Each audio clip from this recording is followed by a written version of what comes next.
In a time when the world was young and demons ran unfettered across the face of the earth, the powers that be chose a young woman, one girl in all the world, to combat the forces of darkness.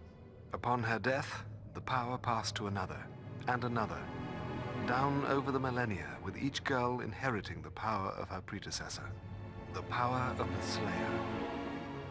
For ages, the Council of Watchers has trained and guided these girls in the duties and responsibilities that come along with their gifts.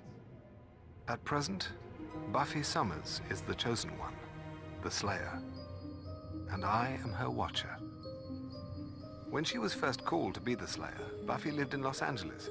Her trial by fire against the vampires there was nothing short of triumphant. However, as it involved the burning down of her high school gymnasium, there were those who disagreed. Subsequently, Buffy and her mother moved north to Sunnydale, California. Her arrival there was not a coincidence, but another example of the powers that be at work. For beneath Sunnydale was a Hellmouth, a place where the barrier between this world and the demon dimensions has worn thin. The Hellmouth acts as a sort of supernatural magnet. In effect, a tourist attraction for the most nightmarish creatures imaginable.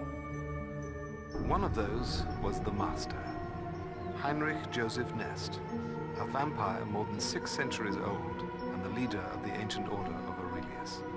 Sometime in the 1930s, the Master brought the order to Sunnydale in hopes that he might open the Hellmouth and let the Old Ones, a race of elder demons, into our world. He might very well have succeeded, if not for the intervention of fate.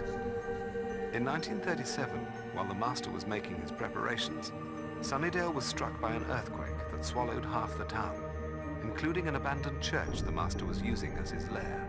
The earthquake disrupted the Order's ritual and trapped the Master between worlds in the process. Opening dimensional portals is tricky business. In 1997, the Master was finally freed and succeeded briefly in opening the Hellmouth. Fortunately, the Slayer prevented the ritual from being completed, and it was sealed again. Buffy also defeated and destroyed the Master. So powerful was he, however, that his bones were left behind. They were buried, and then the soil around them consecrated with holy water. Still, his followers in the Order of Aurelius disinterred his remains and attempted to restore their Master to life. Again, Buffy thwarted them, disrupting the ritual and pounding the moldering bones of the Master to dust with a sledgehammer. The Master. We thought he was gone for good.